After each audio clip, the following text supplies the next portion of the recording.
Bien, continuamos en esta segunda parte. Estaba comentándoles de esta tremenda importancia de memorizar, de recordar estas palabras que un día enunció Jesús en esta situación crítica de tristeza por la muerte de un amigo. Las hermanas Marta y María exclamaban que Jesús estuviera ahí, pero Lázaro murió. Y aquí estas palabras deben de permanecer bien enraizadas en la mente y el corazón de todo creyente. Jesús dijo lo siguiente: yo soy la resurrección y la vida. El que cree en mí, aunque esté muerto, vivirá.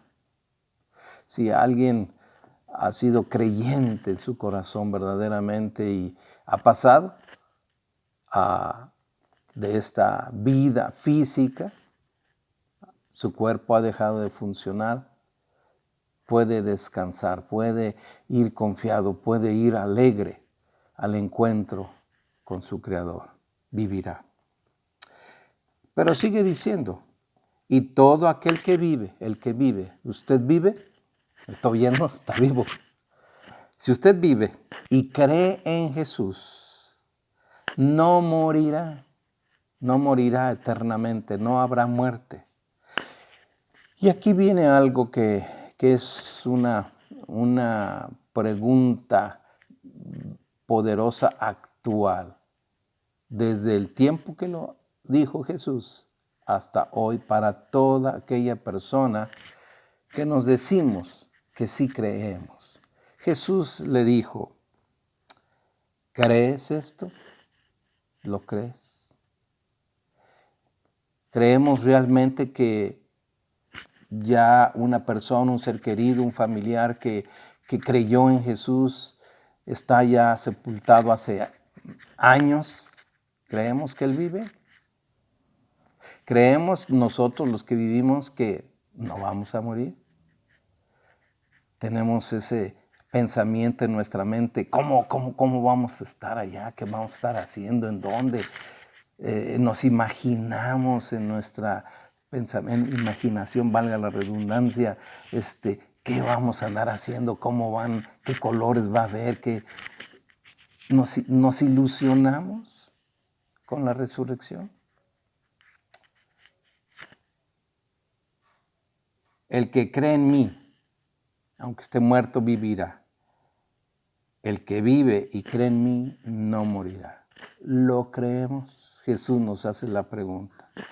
¿Crees esto? Quiero referirme a otra cita aquí mismo en el Evangelio de Juan, que es el versículo clásico de memoria, evangelístico 100%, que la mayoría y hasta no creyentes, de tanto que se escucha por ahí, lo saben algunos. Porque de tal manera, San Juan 3:16, nos dice, ¿verdad? Porque de tal manera, ¿qué hizo nuestro Señor? Amó Dios al mundo, que ha dado a su Hijo unigénito para que toda persona que crea en Él no se pierda, mas tenga ¿qué? Vida eterna. ¿Cómo se va a tener la vida eterna? ¿Qué se necesita hacer primero para tener vida eterna?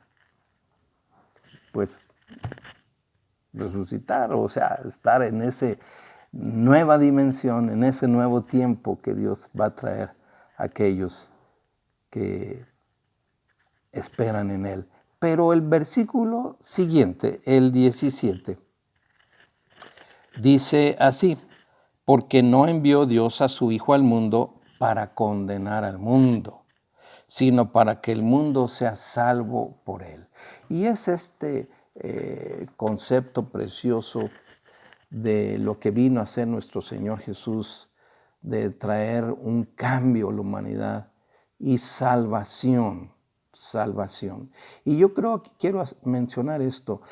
Creo que se ha perdido enfatizar, enseñar, profundizar, hablar del concepto de resurrección y se ha cambiado por salvación. Y se habla de salvación, sean salvos, la salvación. Y está bien, solo que se ha cambiado y se usa salvación en muchos de los casos en que debe de mencionarse resurrección. Y entonces muchas personas entienden, bueno, sí, voy a ser salvo y el Señor vino a traerme salvación, pero no se profundiza más, no llega a estar más en el corazón. Lo mencioné, el concepto de resurrección está en la mente, ese concepto ahí un poquito abstracto, vago, no analizado, no profundizado y no metido en el corazón. Salvación, ¿sí? Pero también entender el concepto de una nueva vida transformada en una dimensión diferente, en lo que solamente llamamos, bueno, el cielo, pero implica mucho más que solamente una idea del cielo. Por eso es importante que meditemos, pensemos más en el significado, el concepto de resurrección. Y bueno, entonces, ahora sí, a leer ahí, le mencioné en el Evangelio de Juan, pero ahora en el capítulo 20. Nos vamos ahí al capítulo 20 del Evangelio de San Juan, donde nos narra qué sucedió 8 días después de la resurrección. Como hoy, este domingo, un primer día de la semana. Y esto también quiero hacer un énfasis en este nombre de primer día de la semana. Voy a leer desde el versículo 19 que nos dice lo que sucedió hace 8 días cuando Jesús resucitó. Y dice así: cuando llegó la noche de aquel mismo día, o sea, del domingo pasado, el primero de la semana, hace una aclaración aquí, ¿qué día era? Estando las puertas cerradas en el lugar donde los discípulos estaban reunidos, por el miedo de los judíos, vino Jesús y puesto en medio de ellos, les dijo algo hermoso: paz, paz a ustedes. Y cuando les hubo dicho esto, les mostró las manos, el costado, y los discípulos se regocijaron viendo al Señor.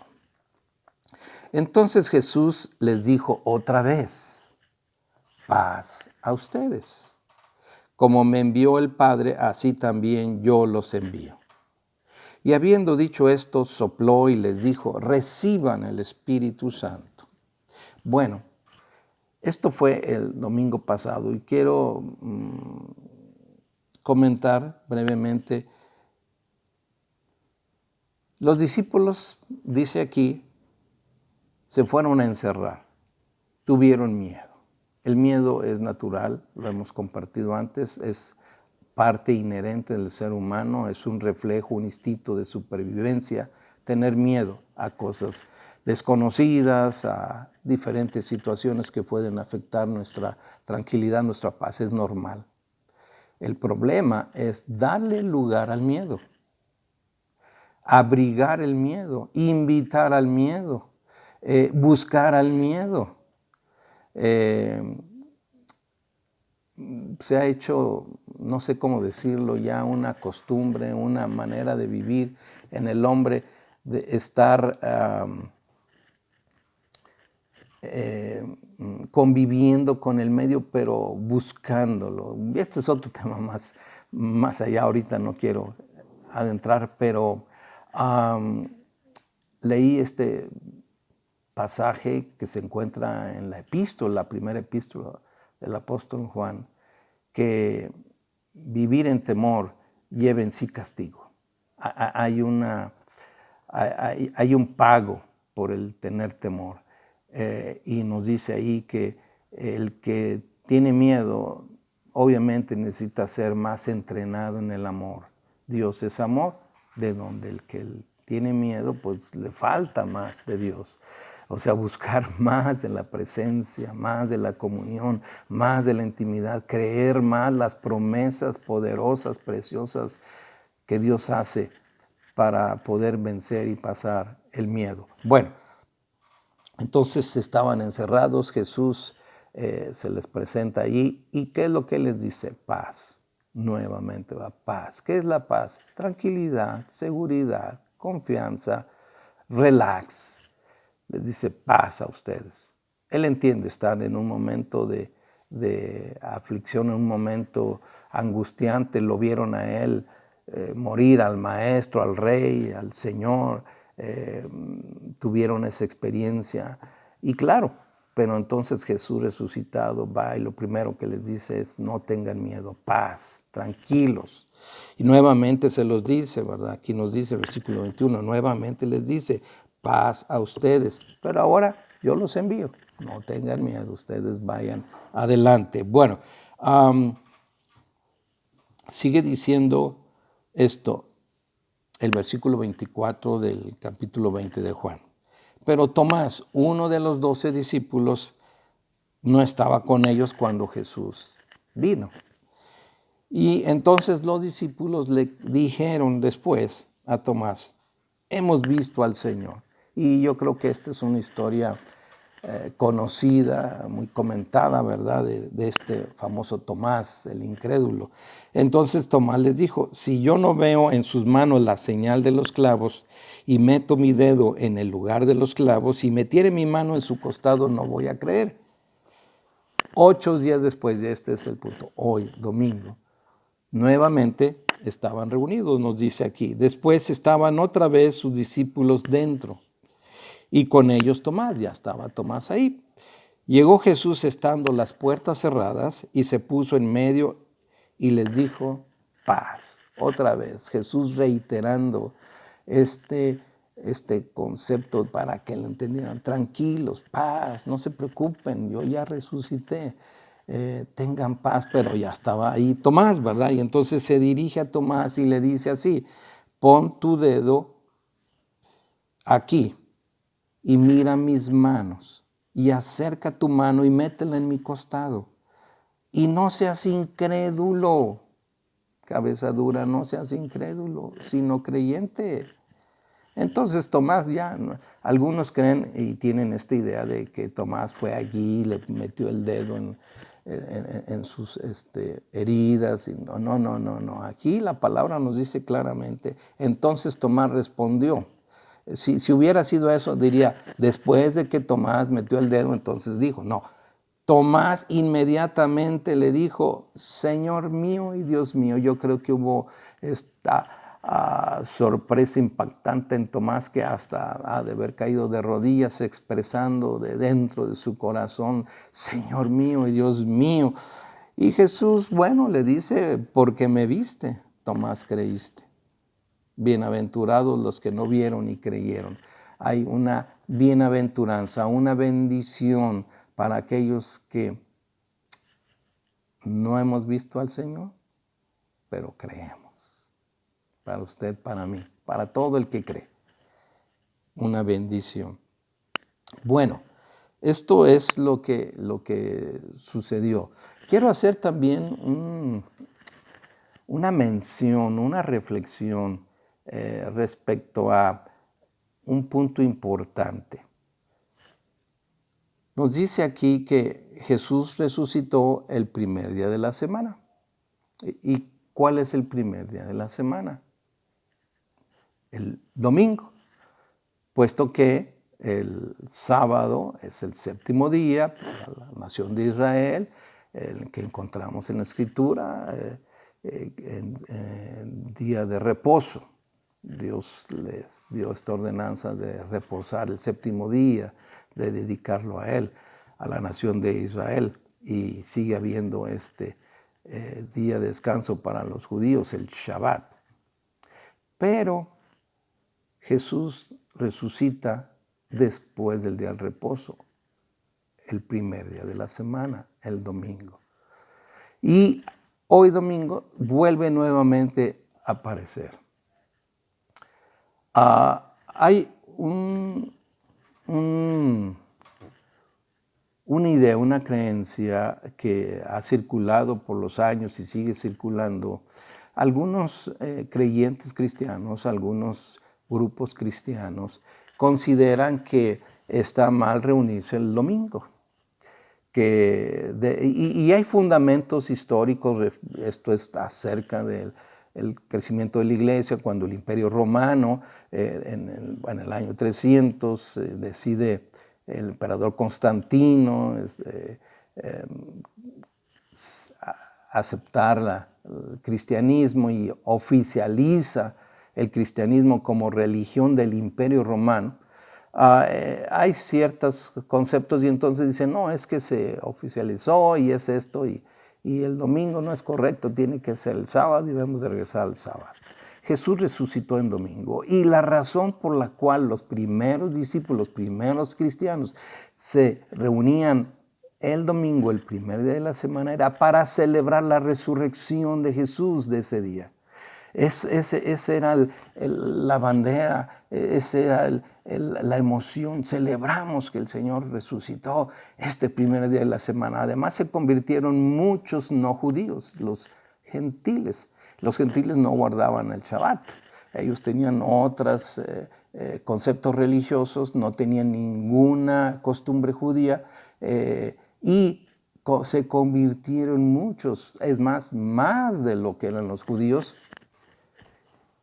Y entonces, para ellos no era guardar el Shabbat. Todo esto lo encontramos también narrado en el libro de los Hechos, los problemas que tuvo el apóstol Pablo precisamente porque algunos judíos querían que él enseñara a los no judíos que tenían que guardar el sábado, que tenían que circuncidarse, que tenían que guardar toda la ley. Y ahí él, siendo un judío de judíos, ahora está diciendo todo aquello. No, es Cristo resucitado, es el Señor, el mensaje, lo que hay que tomar. Y bueno, esto entendamos. Entonces, solo quiero que quede bien claro, ¿por qué nos reunimos el domingo? ¿Por qué los cristianos nos reunimos el domingo? Porque es el día de celebración, de resurrección.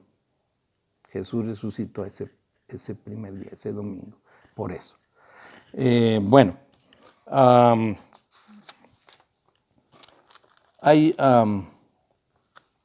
hay algo más también este domingo, otras cosas que pasaron. Nos dice que, bueno, después, perdón, ya estoy echándole de más, perdón. A veces sí pasa, se emociona uno. No, quiero leer aquí mismo en Juan, pero 21, no fue este domingo, fue después. Nos está describiendo otra manifestación, otra aparición, otro encuentro de Jesús resucitado con sus discípulos, y es lo que nos describe este capítulo 21 de Juan. No este domingo, sino otro día. Y lo dice así: después de esto, Jesús se manifestó otra vez a sus discípulos junto al mar de Tiberías. Y se manifestó de esta manera. Y nos dice, ¿verdad?, que estaban 7 discípulos ahí juntos, que Pedro les dijo, tengo ganas de ir a pescar, y entonces siendo ellos su oficio, que estaban acostumbrados, una manera de vivir, o sea, el oficio de su vida, estar trabajando en la pesca. Bueno, Pedro nos dice que junto con otros 7 se va a pescar y estuvieron toda la noche por ahí pescando, pero a estos expertos pescadores no sacaron nada. Y nos dice que cuando ya estaba amaneciendo, se presentó Jesús en la playa. O sea, ellos ya iban ya de regreso, ¿verdad?, a encallar la lanchita ahí en la playa, y ven a lo lejos a un hombre que les dice de la siguiente manera: hijitos, ¿tienen algo de comer? Bien le dijeron, pues no traemos nada. Entonces él les dijo, escuchen, echen la red al lado derecho y ahí van a encontrar. Y bueno, aquí la escritura nos dice que la echaron, o sea, fueron obedientes, no cuestionaron, y qué trae, ¿por qué nos dice? Si nosotros somos los expertos, él quien se cree. Pero la palabra no se mete en eso, nada más nos dice que sí obedecieron y echaron la red del lado derecho. Y entonces dice que ya no la podían sacar por tal cantidad de peces. Y entonces dice que Juan, el discípulo que Jesús amaba, le dijo a Pedro, es el Señor, es el Señor. Y entonces Pedro, cuando oyó que era el Señor, se aventó un clavado de la barca y se fue ahí con Jesús. Y entonces nos sigue narrando esta historia que ya cuando llegaron, estaba ahí Jesús y Jesús ya había preparado una fogatita, tenía un pescado, un pan, y entonces Jesús les dijo, traigan más peces de los que acaban de pescar. Y entonces nos dice que Pedro sacó la red y que eran peces grandotes y que estaba llena, y hasta nos da el número. Nos dice que eran 153. Los contaron, pecesotes. Pero dice algo importante, no se rompió la red a pesar de que estaba tan llena, no se rompió. Y entonces Jesús les dijo, vengan, vamos a comer. Y algo aquí que también quiero un punto a resaltar. Dice así, y ninguno de los discípulos se atrevía a preguntarle, ¿y tú quién eres? Sabiendo que era el Señor. Entonces Jesús tomó el pan y les dio, y asimismo del pescado. Esta era la tercera vez que Jesús se manifestaba a sus discípulos después de haber resucitado de los muertos. Fueron los 2 domingos y esta ocasión en la playa. Algo que quiero decirles es, cuando Jesús resucitó en otro evangelio, nos narra que iban 2 discípulos a una población de Maús, ¿recuerdan? Y que él se les juntó y empezó a platicar con ellos, pero ellos no lo reconocieron. Tenía otro aspecto, no era la misma cara que tenía cuando estaba con ellos anteriormente. A María Magdalena, el día de la tumba, se le aparece, ella cree que es el jardinero y le dice, Señor, si te lo has llevado, dime dónde lo pusiste. Hasta que él, le habla en ese tono de amor, como le hablaba, le dijo María, y entonces ella entiende que es Jesús. Aquí, estos discípulos que durmieron, comieron con él, cuando están ahí en la playa, pues tenían miedo de decirle, bueno, ¿y tú quién eres? ¿Por qué? Porque su aspecto era diferente. ¿Qué quiero decir con esto? Bueno, un punto es, Jesús había resucitado.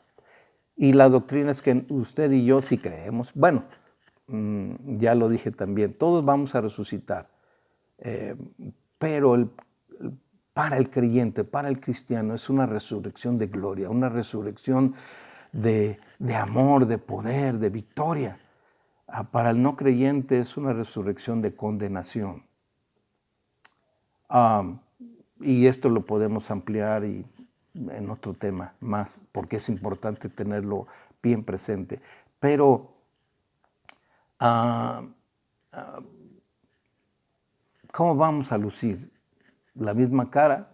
Aquí yo creo que con estos ejemplos, no, vamos a cambiar, porque en 1 Corintios 15 el apóstol Pablo, les dije, nos narra varias cosas y ahí nos dice, bueno, obviamente que vamos a cambiar, que hemos traído una imagen terrenal, una imagen física, una imagen temporánea, una imagen animal, se refiere el apóstol Pablo. Vamos a traer una imagen cambiada, una imagen como la de Jesús.